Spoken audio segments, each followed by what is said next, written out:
हालांकि आपको ये जानकारी दें कि बजट सत्र से पहले ही विपक्ष ने अपना एजेंडा साफ कर दिया है। उद्धव गुट के नेता संजय राउत ने कहा कि इंडिया गठबंधन इस दौरान मणिपुर में फिर हिंसा और वोटर लिस्ट के अलावा ट्रंप का मुद्दा उठाएगी।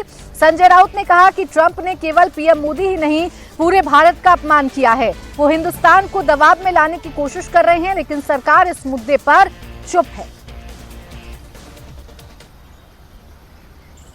सबसे बड़ा मुद्दा है मिस्टर ट्रंप, प्रेसिडेंट ट्रंप ने जो हिंदुस्तान का अपमान किया है, हिंदुस्तान को दबाव में लाने की जो कोशिश चल रही है। प्रधानमंत्री जब व्हाइट हाउस में गए थे तो उनका जो अपमान हो गया देश के प्रधानमंत्री का, वो भी तो मुद्दा हो सकता है। ये अपमान सिर्फ मोदी जी का नहीं है ना, एक व्यक्ति का नहीं है, देश के प्रधानमंत्री का है।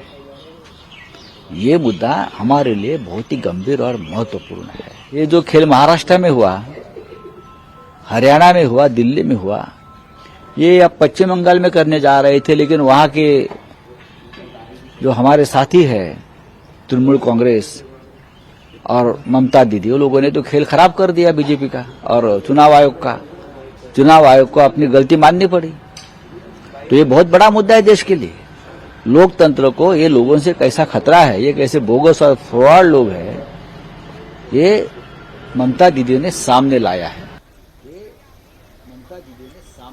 तो एक तरफ संजय राउत ये कह रहे हैं कि कई मुद्दे हैं जिस पर सरकार को घेरने की रणनीति विपक्ष की तरफ से बनाई गई है, तो समाजवादी पार्टी ने भी अपना रुख साफ कर दिया है। ट्रंप के द्वारा टैरिफ पर दिए गए बयान का मुद्दा सदन में समाजवादी पार्टी की तरफ से भी उठाया जाएगा। सपा सांसद अवधेश प्रसाद ने कहा कि ट्रंप ने भारत का अपमान किया है और इस मुद्दे पर सरकार को जवाब देना होगा। सरकार से जवाब विपक्ष की तरफ से सदन के अंदर मांगा जाएगा। तो समाजवादी पार्टी ने भी साफ कर दिया है कि मणिपुर में जारी हिंसा और ट्रंप के बयान को संसद में जोर शोर से उठाया जाएगा।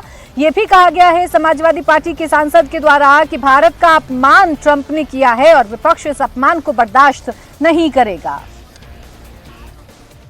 बहुत अफसोस के साथ कहना पड़ रहा है कि मणिपुर में जिस तरह से घटनाएं हो रही हैं, जिस तरह से दर्दनाक उत्पीड़न हो रहा है और सरकार पूरी तरह से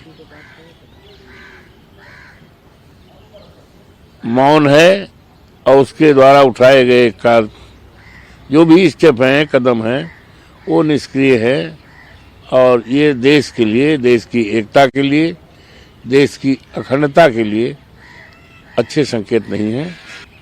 जो टिप्पणी की है भारत सरकार के लिए देशवासियों का अपमान है, इसकी कड़ी निंदा की जाए और इसमें कहीं न कहीं हमारे केंद्र सरकार की कमजोरी का संकेत है।